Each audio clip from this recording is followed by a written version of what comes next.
इकलामे जिंदा कुराने हकीम हिकमते उ ला यज़ालस्तु कदीम जमीउल इल्म फिल कुराने हकीम तक़ासद अन्हु अफ़हामुर रिजाली बहा कुरआन कलामुल्लाह बशूनो कदीमस्ती नोइनो। जिस शख्स के औलाद हुए हाफिज़ कुरान, जिस शख्स के औलाद हुए हाफिज़ कुरान, महशर में मिलेगा उसे एक ताज है रोशान, महशर में मिलेगा उसे एक ताज है रोशान।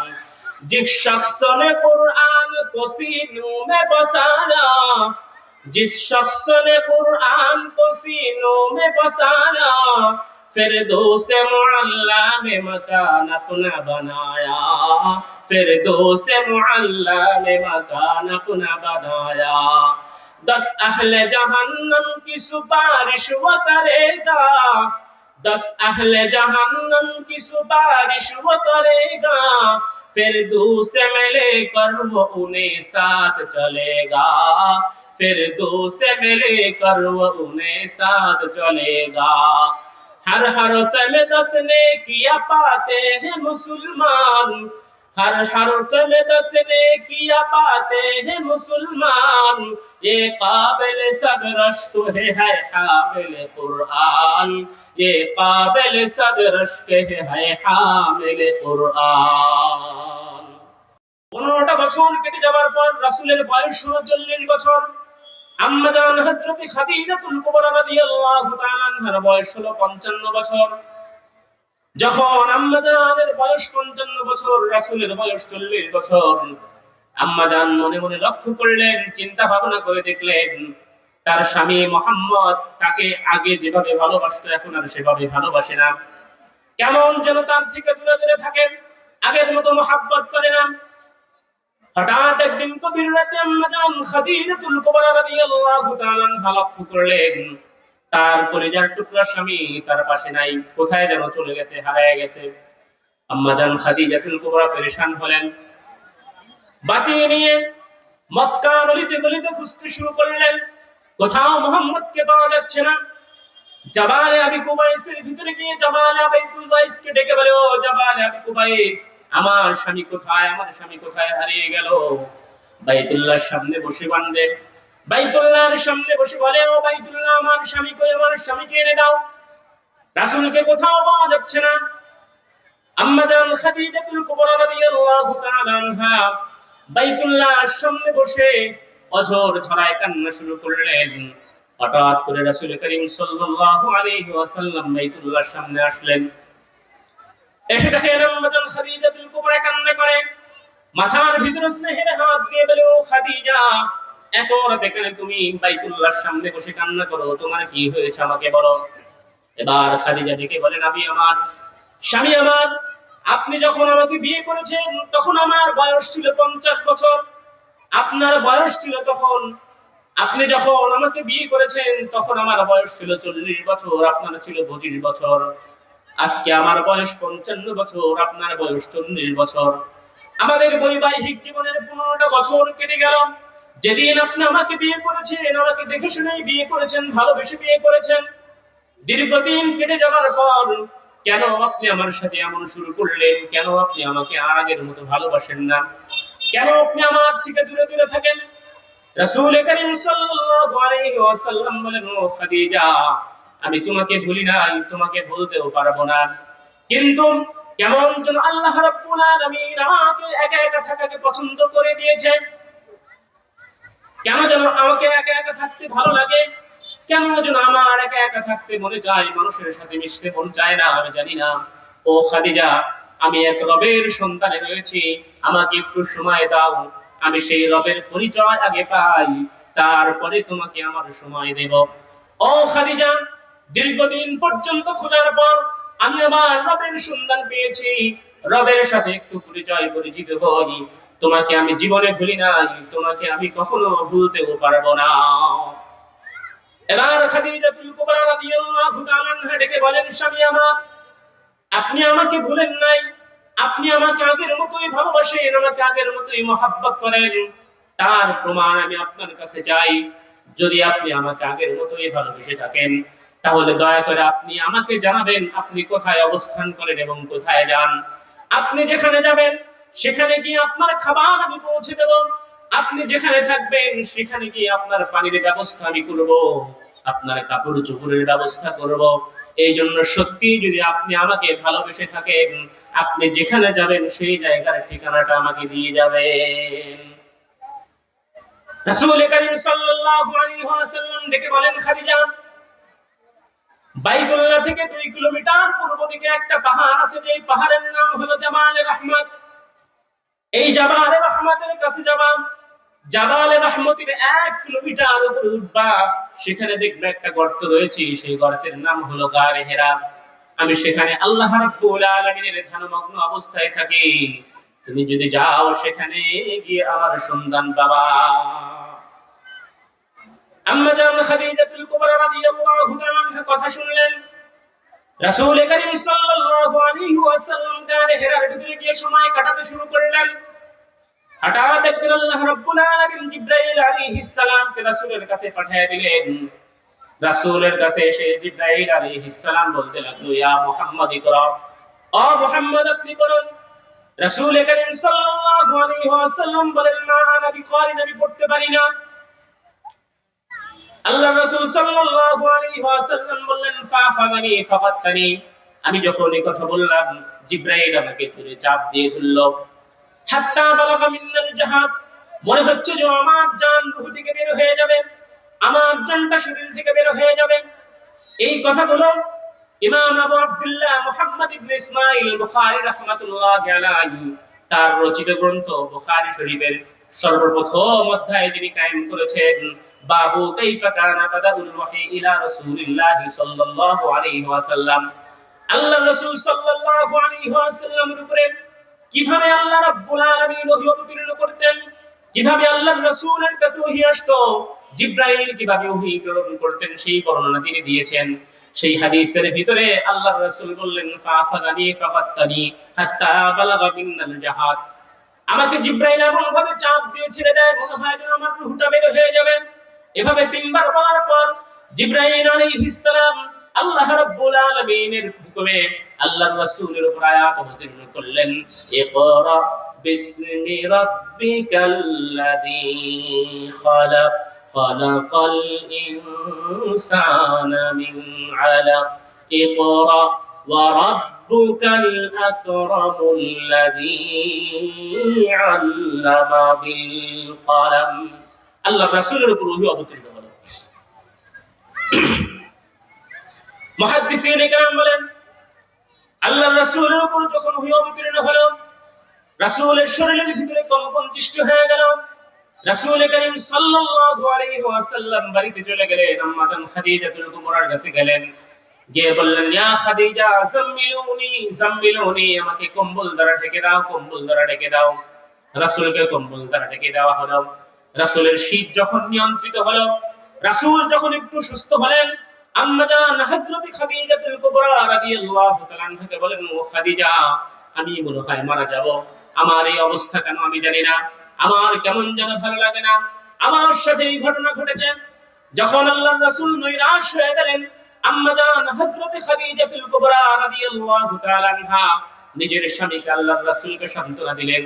আল্লাহর রাসূলকে সান্ত্বনা দিলেন, কাল্লা ওয়াল্লাহি মা ইউখজিকা আল্লাহু আবাদা ওয়া ইন্নাকা লাতাসিলুর রাহিম ওয়া তাহমিলু কাল্লা ওয়া তুকরিউল গায়ব ওয়া তুঈনু আলা নাওয়াইবিল হক। ও স্বামী আমার, আপনি চিন্তিত হবেন না, টেনশন করবেন না। আল্লাহর কসম করে আপনাকে বলি, আল্লাহ রাব্বুল আলামিন আপনাকে লজ্জিত করবে না, আল্লাহ রাব্বুল আলামিন আপনাকে অপমানিত করবে না। কেন?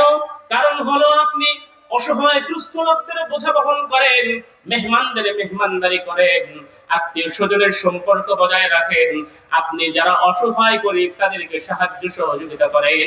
এই জন্য আল্লাহ কখনো আপনার সাথে এমন করতে পারে না, এমন করবে না। এই জন্য আপনি টেনশন করবেন না। মুহতারাম হাজিরিন, আমি আপনাদেরকে বলতে চাই, আল্লাহ রাসূল সাল্লাল্লাহু আলাইহি ওয়াসাল্লাম যখন পেরেশান হয়ে ঘরের ভিতরে গেলেন, আম্মা জান হযরত খাদিজাতুল কুবরা রাসূলকে কিভাবে সান্ত্বনা দিলেন, কিভাবে ভালোবাসা দিলেন, স্নেহ দিলেন। এই জন্য কোন স্বামী যখন বাহির থেকে ঘরের ভিতরে আসে পেরেশানি নিয়ে, বিভিন্ন সাংসারিক ঝামেলা নিয়ে, তখন আম্মা জানদের উচিত, মা বোনদের উচিত, স্বামীকে ভিন্ন সাংসারিক কোনো পেশার তার উপরে প্রয়োগ না করা, বরং তাকে অজুর পানি দেওয়া, গোসলের পানি দেওয়া, তার খাবারের ব্যবস্থা করা, তাকে সান্ত্বনা দেওয়া। যখন তিনি শান্ত হন, তখন তাকে বিভিন্ন প্রয়োজনের কথাগুলো বলা। আম্মাজান থেকে এটা শিখতে হবে। আমি যে বিষয়ে আলোচনা করতেছিলাম, আম্মাজান হযরত খাদিজাতুল কুবরা রাদিয়াল্লাহু তাআলা আনহা আল্লাহর রাসূল সাল্লাল্লাহু আলাইহি ওয়াসাল্লামের কাছে খাবার নিয়ে যায়, পানি নিয়ে যায়। মক্কাতুল মুকাররমা বাইতুল্লাহ থেকে নিয়ে গায়ে হেরা পর্যন্ত মোট 3 কিলোমিটার দূরত্ব, পাহাড়ি রাস্তা, উঁচু নিচু রাস্তা। আম্মা জান হযরতে খাদিজাতুল কুবরার বয়স ছিল তখন 55 বছর। জোরে বলেন কত বছর? 55 বছর। 55 বছর যখন একজন মহিলার বয়স হয়, সেই মহিলার শরীরে মনে হয় অনেক বেশি শক্তি থাকে। হ্যাঁ, শক্তি থাকে না? তাহলে দুর্বল হয়ে যায় না? একজন মহিলা যখন 55 বছর বয়স হয়, সে আর যুবতী থাকে না, বৃদ্ধা হয়ে যায়। আম্মা জান হযরতে খাদিজাতুল কুবরা রাদিয়াল্লাহু তাআলা আনহা বৃদ্ধা হওয়া সত্ত্বেও নিজের স্বামীর জন্য গারে হেরার মধ্যে খাবার নিয়ে গেছেন। আম্মা জান হযরতে খাদিজাতুল কুবরা বৃদ্ধা হওয়া সত্ত্বেও আল্লাহর রাসূলের জন্য এত দূর পর্যন্ত পানি নিয়ে গেছেন। হাদিসের ভিতরে আসছে, ইতিহাসের ভিতরে আসছে, আম্মা জান মোটামুটি প্রতিদিন 2 বার করে সেখানে গেছেন। 2 বার আপ ডাউন করলে, একবার আপ ডাউনে হয় 6 কিলোমিটার, 2 বার করলে হয় 12 কিলোমিটার। একজন মহিলা, বৃদ্ধ মহিলা হওয়া সত্ত্বেও স্বামীর মহব্বতে, আল্লাহ রাব্বুল আলামিনের মহব্বতে, ওহির মহব্বতে 12 কিলোমিটার রাস্তা আসা যাওয়া করেছেন। এই জন্য আল্লাহ রাব্বুল আলামিন তার সম্মান বাড়িয়ে দিয়েছেন। কিভাবে বাড়িয়ে দিয়েছেন? আম্মা জান হযরত খাদিজাতুল কুবরা রাদিয়াল্লাহু তাআলা আনহা একদিন খাবার নিয়ে যাচ্ছেন রাসূলের জন্য। আল্লাহ রাব্বুল আলামিন জিবরাইল আলাইহিস সালামকে পাঠিয়ে দিয়েছেন, ও জিবরাইল, তুমি চলে যাও আমার বন্ধুর কাছে, আমার বান্দিদের জন্য, আমার বান্দি খাদিজার জন্য সুসংবাদ আল্লাহর রাসূলের জবান দ্বারা জানায় দাও। কি সুসংবাদ? জিবরাইল আমিন এসে আল্লাহর রাসূল সাল্লাল্লাহু আলাইহি ওয়াসাল্লামকে বলতে লাগলেন, ইয়া রাসূলুল্লাহ, ইয়া হাবিবাল্লাহ, ও আল্লাহর রাসূল, ও আল্লাহর দোস্ত, ওই দেখেন খাদিজা আপনার নিকটে আসছে খাবার নিয়ে, আপনার পানি নিয়ে। ইদা আতাতা, যখন সে আপনার কাছে আসবে, ফাসাল্লিমহা মিন্নি ওয়া মিন রাব্বিহা, আপনি আপনার রবের পক্ষ থেকে খাদিজার উপরে সালাম জানায় দিবেন, এবং আমি জিবরাইল আপনার খাদিজার উপরে সালাম বললাম, আপনি এটা জানায় দিবেন। শুধু তাই নয়, ওয়াবাশশিরহা বিবাইতিন ফিল জান্নাহ, খাদিজা যখন আপনার কাছে আসবে, তখন আপনি এই খাদিজাকে তার রবের সালাম জানানোর সাথে সাথে জানায় দিবেন, আল্লাহ রাব্বুল আলামিন খাদিজাতুল কুবরার জন্য জান্নাতের ভিতরে বালাখানা তৈরি করেছে। সুবহানাল্লাহ, আল্লাহু আকবার। আরেকটু জোরে বলেন আল্লাহু আকবার। আল্লাহ রাব্বুল আলামিন খাদিজাতুল কুবরাকে এই সম্মান দিয়েছেন। মুহতারাম হাজিরিন, আমি আর আপনি যদি সামান্য চিন্তা এবং ভাবনা করি, তাহলে একটু চিন্তার মণিকোঠায় যদি বাড়ি দেই, আল্লাহ রাব্বুল আলামিন যেই মহিলাকে সালাম জানায়, নিজে স্বয়ং রাব্বুল আলামিন যাকে সালাম জানায়, তার সম্মান এবং মর্যাদা কেমন হতে পারে। শুধু সালাম জানায় নাই, আল্লাহ রাব্বুল আলামিন জানিয়ে দিয়েছেন, ওয়াবাশশিরহা বিবাইতিন ফিল জান্নাহ। নবী আমার, আপনি আপনার পবিত্র জবান দ্বারা ঘোষণা করে দেন, আমি আল্লাহ রাব্বুল আলামিন আমার বান্দি খাদিজার জন্য জান্নাতের ভিতরে বালাখানা তৈরি করেছি। এটা কি জন্য? আলোচনার শুরুতে বলতেছিলাম, যার সাথে যার সম্পর্ক যত বেশি হয়, বড় ব্যক্তির সাথে যার সম্পর্ক যত গভীর হয়, তার পাওয়ার তত বেশি হয়। বড় ব্যক্তির সাথে যার সম্পর্ক যত খারাপ হয়, তার বিপদ তত বেশি হয়। এই জন্য আবু তালিব আল্লাহর রাসূলের চাচা হওয়া সত্ত্বেও কোরআন অবতীর্ণ হয়েছে যে ফ্যামিলিতে, এমন ফ্যামিলির সন্তান হওয়া সত্ত্বেও কোরআনের সাথে সুসম্পর্ক না রাখার কারণে আল্লাহ রাব্বুল আলামিন তার কোনো সম্মান দেয়নি, বরং বেইজ্জতি করেছে। দ্বিতীয় নাম্বার, বেলাল হাফসি রাদিয়াল্লাহু তাআলা আনহু, যার কোনো বংশমর্যাদা ছিল না, যার কোনো চেহারার সৌন্দর্য ছিল না, যার কোনো শিক্ষাগত যোগ্যতা ছিল না, যার কোনো আর্থিক সচ্ছলতা ছিল না, একজন বিধুদার ব্যক্তি ছিল, কিন্তু কোরআনের সাথে সুসম্পর্ক রাখার কারণে তার সম্মান এবং মর্যাদা জোরে বলেন বৃদ্ধি করে দিয়েছে কে? আম্মা জান হযরত খাদিজাতুল কুবরার সম্মান এবং মর্যাদা বৃদ্ধি করেছে কে? কেন বৃদ্ধি করেছে? কোরআনকে ভালোবাসার কারণে, কোরআনকে মহব্বত করার কারণে। এই জন্য পয়গম্বর আরবি সাল্লাল্লাহু আলাইহি ওয়াসাল্লাম বলেন, খায়রুকুম মান তাআল্লামাল কুরআনা ওয়া আল্লামা। পৃথিবীতে ওই ব্যক্তি সর্বশ্রেষ্ঠ যে নিজে কোরআন শিখে এবং অপরকে শিখায়। আল্লাহ রাব্বুল আলামিন সূরাতুল মুজাদালার 10 নম্বর আয়াতে বলেন, ইয়ারফা'িল্লাহুল্লাযীনা আমানু মিনকুম ওয়াল্লাযীনা উতুল ইলমা দারাজাত। রাব্বুল আলামিন ঘোষণা করেন, পৃথিবীর মানুষের ভিতরে আমি আল্লাহ রাব্বুল আলামিন যাদেরকে ঈমানের মতো দৌলত দান করেছি, তাদেরকে সম্মান এবং মর্যাদা বৃদ্ধি করে দিয়েছি। আর এই সমস্ত মুমিন মুসলমানদের মধ্যে আমি আল্লাহ রাব্বুল আলামিন যাদেরকে কোরআনের জ্ঞান দান করেছি, কোরআনের ইলম দান করেছি, ইলমে ওহী দান করেছি, তাদের মর্যাদা এবং সম্মানকে আমি আল্লাহ বহুগুণে বৃদ্ধি করে দিয়েছি। সুবহানাল্লাহ। কতটুকু বৃদ্ধি করেছে তার কোনো সীমারেখা নাই। এই জন্য বর্তমান জামানার ভিতরে যেই ব্যক্তি নিজে কোরআন পড়ে অপরকে পড়ায়, নিজে কোরআন বুঝে অপরকে বোঝায়, নিজেও কোরআনের উপর আমল করে অন্যকেও কোরআনের উপর আমল করতে উৎসাহিত করে, আল্লাহ রাব্বুল আলামিন এবং আল্লাহর রাসূল সাল্লাল্লাহু আলাইহি ওয়াসাল্লাম ঘোষণা করেছেন, বর্তমান জামানার ভিতরে তারাই হলো সর্বশ্রেষ্ঠ ব্যক্তি। নাকি আমার কথা? কার কথা? আল্লাহর কথা এবং আল্লাহর রাসূলের কথা। এই সমস্ত ব্যক্তিরা হলো ভিআইপি পারসন। কি পারসন? ভিআইপি পারসন, মানে এরা অতুলনীয়। দুনিয়ার ভিতরে একটা নিজাম আছে, কোন চোর এবং বাটপার, কোন মার্ডার কেসের আসামি যদি এরকম ভাবে একজন এমপি বা মন্ত্রীর সাথে চলাফেরা করে, আর কোন পুলিশ বা আইন শৃঙ্খলা রক্ষাকারী বাহিনী তাকে যদি হন্য হয়ে খুঁজতে শুরু করে, খুঁজতে খুঁজতে সে যদি গিয়ে পায় যে একজন মন্ত্রী বা এমপির সাথে এই ব্যক্তিটা বসা আছে, আপনাদের কাছে আমি বিনয়ের সাথে প্রশ্ন করতে চাই, আপনারা উত্তর দেবেন যে এই ব্যক্তিকে পুলিশ কি এই মন্ত্রী এবং এমপির সামনে থেকে ধরে আনতে পারবে? কেন পারবে না? কারণ এই পুলিশ যদি এই অপরাধীকে তাদের সামনে থেকে ধরে আনে, তাহলে সম্মান এবং মর্যাদা নষ্ট হবে কার? এমপি এবং মন্ত্রী, তাই না? এই জন্য যখন এই কাজটা করতে যাবে আইন শৃঙ্খলা রক্ষাকারী বাহিনী, তখন তাকে বলবে আইন শৃঙ্খলা রক্ষাকারী বাহিনীকে, আচ্ছা কি হয়েছে আমাকে একটু বলো। তো আইন শৃঙ্খলা রক্ষাকারী বাহিনী বলবে যে হুজুর, এই ব্যক্তি এই অপরাধ করেছে, তার নামে থানায় ওয়ারেন্ট আছে, তাকে আমরা ধরে নিয়ে যাব। তো সেই ক্ষেত্রে ওই এমপি বা মন্ত্রী বিচক্ষণ ব্যক্তি হলে বলবে যে এর মামলাটা বা এর ঝামেলাটা আমি দেখবো, তুমি চলে যাও। কারণ তার সম্মান বাঁচানোর জন্য হলেও এই কথাটা বলবে, নাকি বলবে না? এই কথাটা বলবে। ঠিক তদ্রূপ ভাবে কাল কিয়ামতের ময়দানে যখন আল্লাহ রাব্বুল আলামিন জাহান্নামীদেরকে জাহান্নামের শিকল পরিয়ে ফেরেশতাদের হাতে সুপর্দ করবে, ফেরেশতারা যখন এদেরকে জাহান্নামে নিয়ে যাওয়ার জন্য রওনা হবে, এই সমস্ত উলামায়ে কেরাম কোরআনের সাথে যারা সুসম্পর্ক রেখেছে, তারা সুপারিশ করে করে তাদেরকে জান্নাতে নিয়ে যাবে। সুবহানাল্লাহ।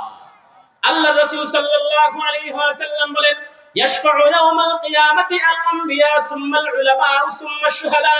কাল কিয়ামতের ময়দানে আম্বিয়ায়ে কেরাম জাহান্নামীদেরকে সুপারিশ করে করে জান্নাতে নেবে, সুম্মাল উলামা, উলামায়ে কেরাম জাহান্নামীদেরকে সুপারিশ করে করে জান্নাতে নিয়ে যাবে, সুম্মাশ শুহাদা, এলায়ে কালিমাতুল্লাহর জন্য, আল্লাহর জমিনে আল্লাহর দ্বীনকে প্রতিষ্ঠা করার জন্য যারা নিজের জীবনকে বিলীন করে দিয়েছে, যারা নিজের শাহাদাত পালন করেছে, যারা নিজেদের রক্তকে বিসর্জন দিয়েছে, এই সমস্ত শুহাদায়ে কেরাম তাদেরকে সুপারিশ করে জান্নাতে নিয়ে যাবে। সুবহানাল্লাহ।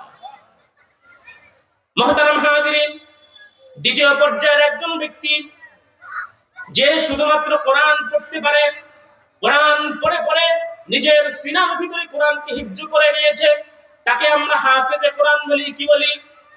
হাফেজে কোরআন। কোন ব্যক্তি যদি কোরআন সহি শুদ্ধ তেলাওয়াত করতে করতে নিজের মেমোরির ভিতরে কোরআনকে ধারণ করে, আমরা তাদেরকে হাফেজে কোরআন বলি।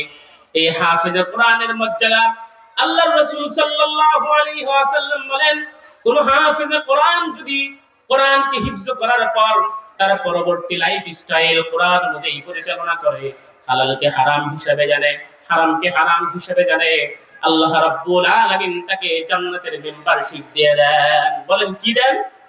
মেম্বারশিপ। মেম্বারশিপ মানে কি? আমাদের বাংলাদেশে পার্লামেন্ট আছে না? পার্লামেন্ট, এটাকে পার্লামেন্টের ভিতরে একটা নিয়ম আছে। কোন ব্যক্তি যদি পার্লামেন্টের সদস্য হয়, সেই ক্ষেত্রে তাকে একটা ক্ষমতা দেওয়া হয়। ক্ষমতা কি? সে পার্লামেন্টে উপস্থিত হওয়ার সাথে সাথে তার সাথে 10 জন বা 8 জন ব্যক্তিকে নিজের ক্ষমতা বলে পার্লামেন্টে প্রবেশ করাতে পারে। ঠিক তদ্রূপ ভাবে কোন ব্যক্তি যদি হাফেজে কোরআন হয়, আল্লাহ রাব্বুল আলামিন তার ক্ষমতা দিবেন।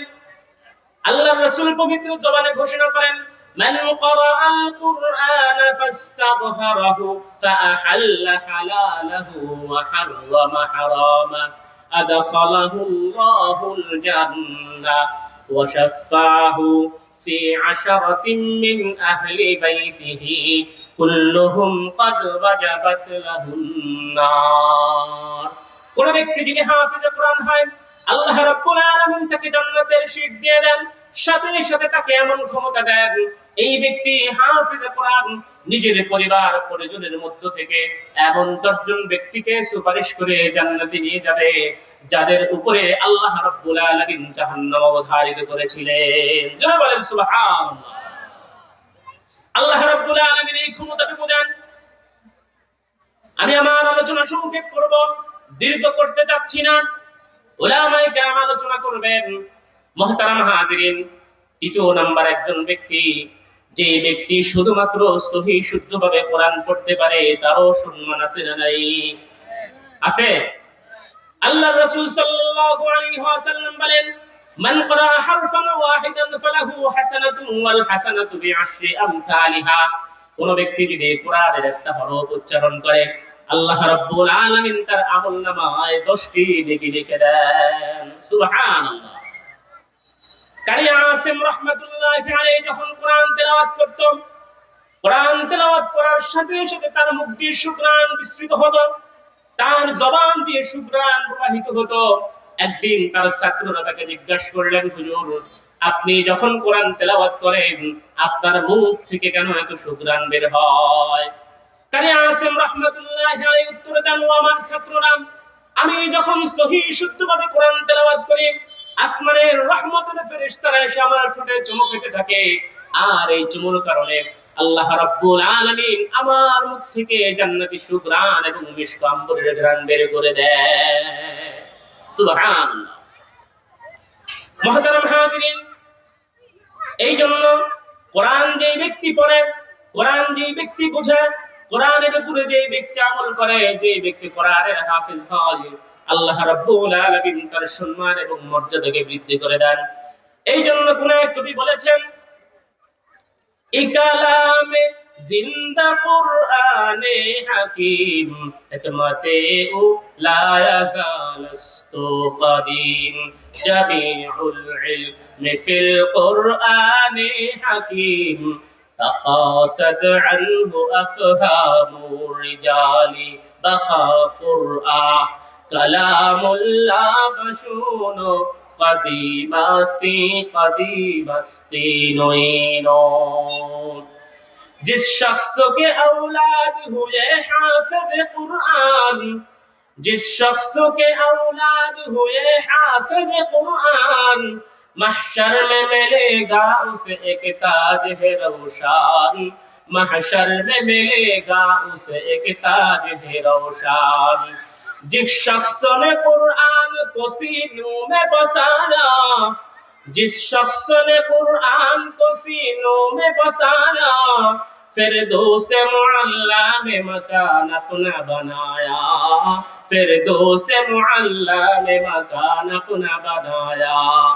10 अहले जहन्नम की सुपारिश वो करेगा, 10 अहले जहन्नम की सुपारिश वो करेगा, फिरदौस में लेकर वो उन्हें साथ चलेगा, फिरदौस में लेकर वो उन्हें साथ चलेगा। हर हरफ में 10 नेकियां पाते हैं मुसलमान, हर हरफ में 10 नेकियां पाते हैं मुसलमान, ये काबिल सदरश्क है हामिल कुरान, ये काबिल सदरश्क है हामिल कुरान। এই জন্য কোরআনকে যদি কোনো ব্যক্তি পড়ে তাহলে আল্লাহ রাব্বুল আলামিন তার সম্মান এবং বৃদ্ধি করে দেয়। কোন ব্যক্তি যদি কোরআন তেলাওয়াত করে প্রতি হরফের বিনিময়ে আল্লাহ রাব্বুল আলামিন 10টি করে নেকি দেন। কোন ব্যক্তি যদি কোরআনকে মহব্বত করে ভালোবাসে আল্লাহ রাব্বুল আলামিন তার সম্মান এবং মর্যাদাকে বৃদ্ধি করে দেন। মুহতারাম হাজিরিন, কোন ব্যক্তি যদি কোরআন পড়তে না পারে, শুধুমাত্র কোরআনকে ভালোবাসে, কোরআনকে মহব্বত করে, কোরআনকে সিনের সাথে জড়িয়ে ধরে, কোরআনকে চুমু খায়, ঠোঁটে লাগায়, চোখের ভিতরে লাগায়, আল্লাহ রাব্বুল আলামিন তার সম্মান এবং মর্যাদা বৃদ্ধি করে দেন। মুহতারাম হাজিরিন, কথাগুলো খেয়াল করে শুনবেন। আমি আমার আলোচনা অল্প সময়ের মধ্যেই শেষ করে দেব। আমি ছোট্ট একটা ঘটনা আপনাদেরকে শোনাই। আমাদের আকাবিরদের মধ্য থেকে একজন ব্যক্তি ছিলেন, তার নাম ছিল হুসাইন আহমদ মাদানী রাহমাতুল্লাহি আলাইহি। হুসাইন আহমদ মাদানী রাহমাতুল্লাহি আলাইহির বড় সাহেবজাদা, তার নাম হলো আসাদ মাদানী রাহমাতুল্লাহি আলাইহি। আসাদ মাদানী রাহমাতুল্লাহি আলাইহি মাঝে মাঝে বাংলাদেশে আসতেন। তিনি একটা ঘটনা বর্ণনা করেন। ভারতের ভিতরে একটা এলাকা আছে, যে এলাকাটার নাম হলো মূর্খের মহল্লা। যেটা বলেন কিসের মহল্লা? কারণ হলো ওই এলাকার লোকজন শিক্ষিত নয়, বরং মূর্খ। মূর্খতে এমন মূর্খ, এলাকার সমস্ত মানুষগুলাই মূর্খ। কিন্তু মূর্খ, এমন মূর্খ মানুষ যারা দ্বীনি কোনো জ্ঞান রাখে না, দুনিয়াবি কোনো জ্ঞান রাখে না। এই জন্য মূর্খ হওয়ার কারণে পুরো এলাকার নাম হয়ে গেছে মূর্খের মহল্লা। হঠাৎ করে এই মূর্খের মহল্লার ভিতরে একজন ব্যক্তি মারা গেল। এই ব্যক্তি ছিল মুসলমান। মুসলমান মারা গেলে তাকে কিভাবে কাফন দাফনের ব্যবস্থা করতে হয়, তাকে কিভাবে কাফন পরাতে হয়, এটা এই সমস্ত লোকজন জানতো না।